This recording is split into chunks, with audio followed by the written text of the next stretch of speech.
I've been struggling a lot lately, and I mean, I'm trying. I've done a lot better. Like, as far as like, I'm leaving my house a lot more, even though like I go and I still panic and stuff, but I'm still doing it.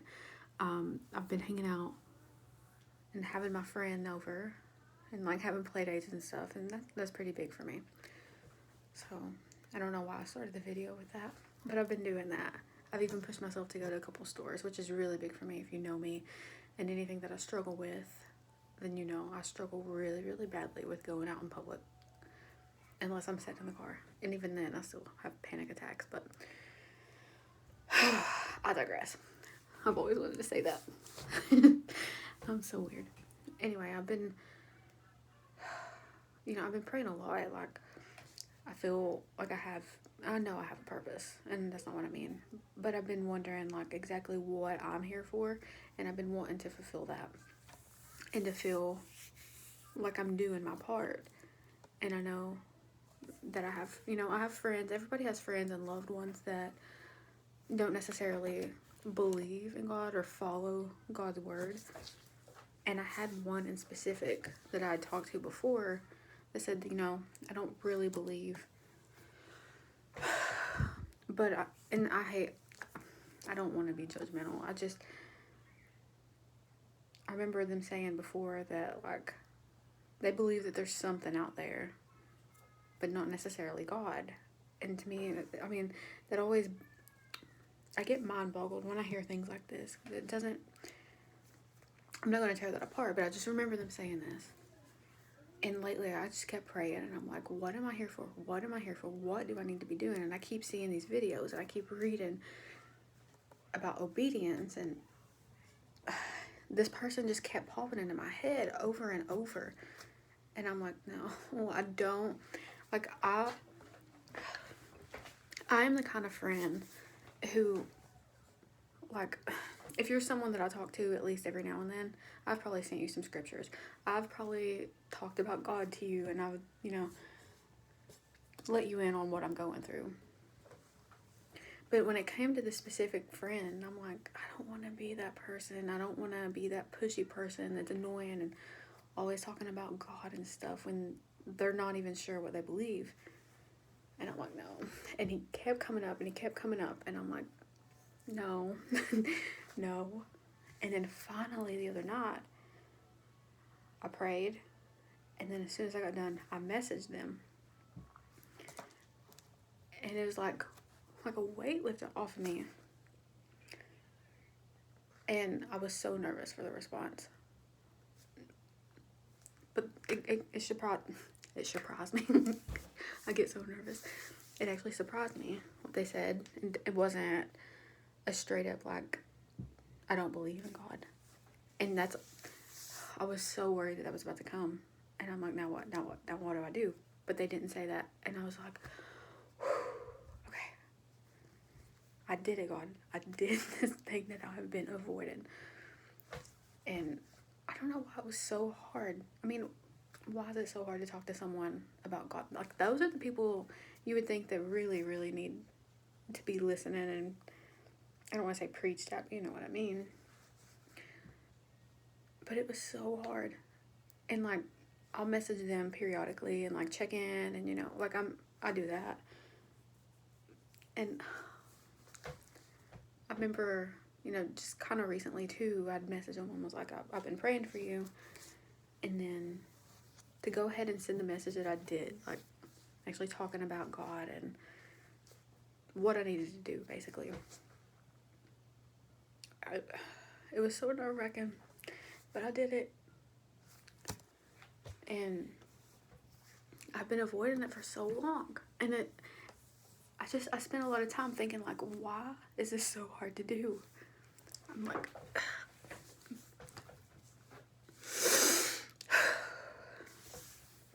and I never want to make these videos because I feel like I come on here and I'll just go blank and I go silent. My hair is getting on my nerves back here. I don't know what is going on, but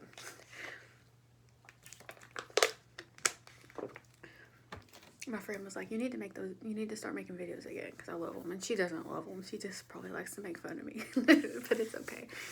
But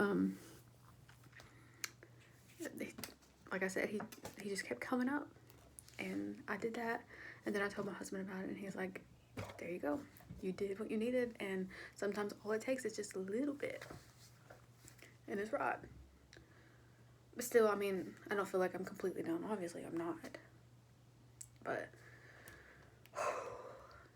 and I'm so worried that I'm going to end up being a weirdo and sending him this video and, yeah, getting torn apart. I always look so bad when I come on here. I haven't combed my hair today. I've got this. Anyway, that's beside the point. But I've been studying a lot. And sometimes I really, like, I'll start reading and I'm like, what does this mean? Then I pray and I pray, and then finally I'm like, okay. And it takes, like, I can read scripture over and over, and I'm like, what? And it takes me, like, literally, like, word for word, like, a word at a time, and saying it out loud and just picturing it for me to kind of understand sometimes. But yeah, I think the last time I was on here, I'd started doing this Bible study book, I remember a couple months ago, and I only have like this much left, and which is great, but this is only, oh gosh, this is only Matthew, Mark, Luke, and John, so obviously there's a lot more to be studied, and I've read other parts and stuff, but yeah, it's almost gotten to the point where I can almost quote the Bible, and like I'll watch snippets of The Chosen, and I've been meaning to like actually put it on the TV and watch, but I struggle with that too, because I'm like, it's very dramatized, and it really wasn't like this, and you get the picture, but I'll watch snippets and it's almost like, I've read this, I know what's coming, I know what they're talking about, and I love that.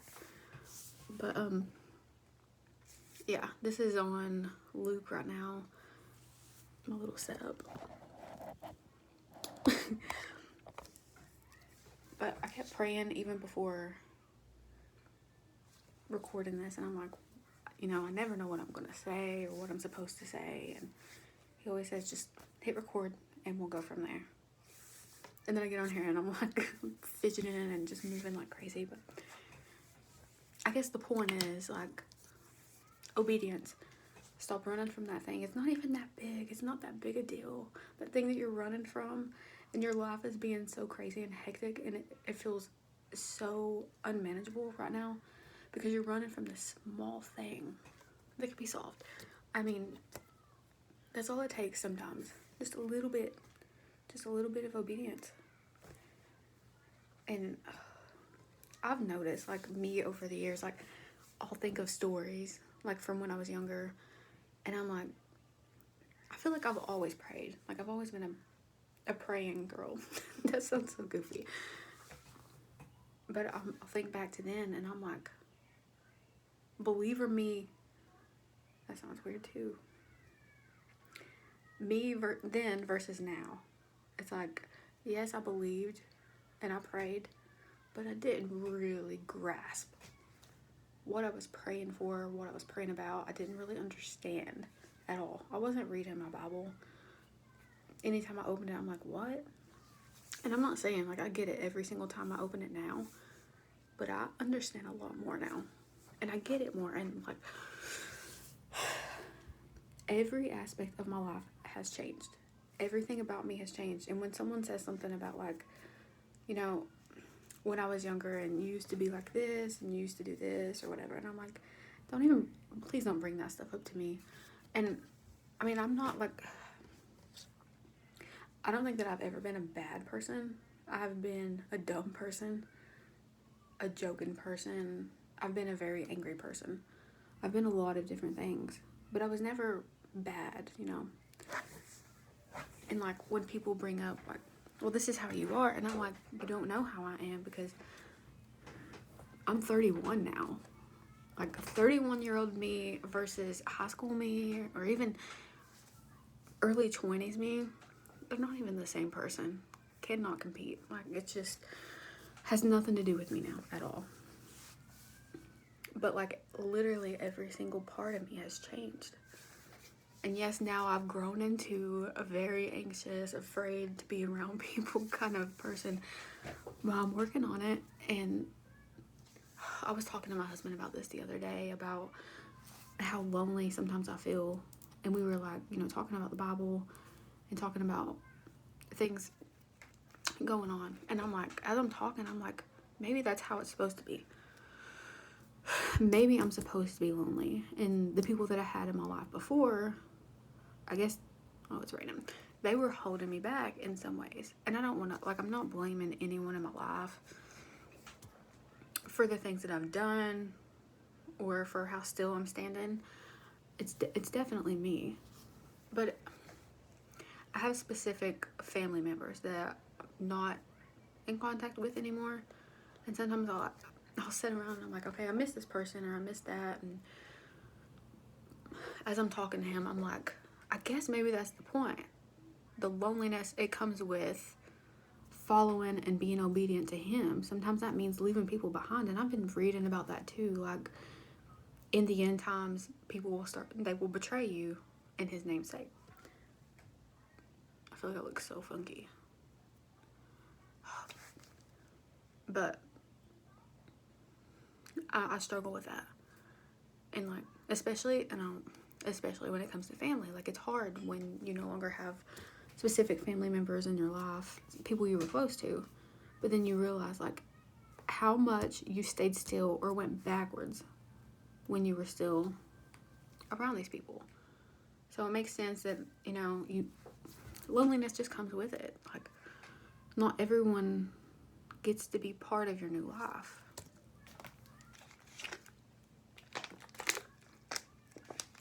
I instantly grew 7 chins when I drank my water. A lot of times I'll come on here and I'll just like flip to something and it makes sense. Well, I'll just see. My nose gotta start itching.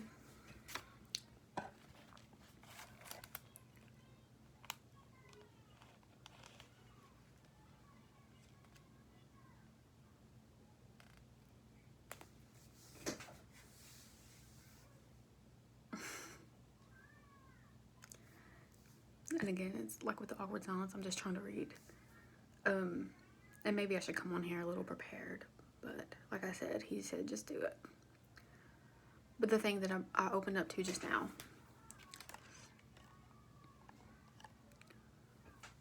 I just got blinded. It says, do not yet understand that whatsoever... Why did I suddenly forget how to read? Do not ye yet understand that whatsoever entereth in at the mouth goeth into the belly, and is cast out into the drought.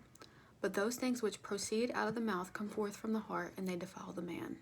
For out of the heart proceed evil thoughts, murders, adulteries, fornications, thefts, false witness, blasphemies. These are the things that which defile a man, but to eat with unwashen hands defileth not a man.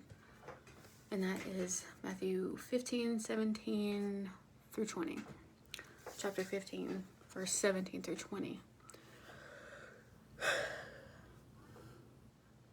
And I think that kind of goes along with what I was just saying. Like, certain people in your life, it looks like I got a gap. They get left behind. I mean, those things which proceed out of the mouth come forth from the heart, and they defile the man.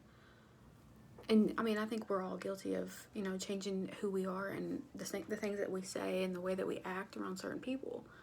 And these people are the same people that I'm around, and I'm like, I don't like who I am with them, and I feel like I have to do that. And when I'm around them, I just feel uneasy. And it's funny because I miss them, but then it's also like, man, that pressure is gone, and I don't have to pretend anymore. And I think this goes along with that, because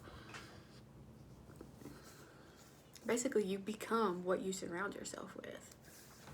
And it was always negative stuff. So I know this is all over the place, and it always is. I'm not an expert on the Bible or his word, and I just do what I feel like I'm supposed to, what he tells me to do, and I'm trying on that. But I think the whole point of it was that I was running from something. that he's been telling me to do for a long time, which was message my friend and talk to him about the things that I talked to him about and his disbelief. Disbelief? Whatever. But I did that, and it literally felt like a weight lifted off of me. And it was just so small. But that's the point. Like, stop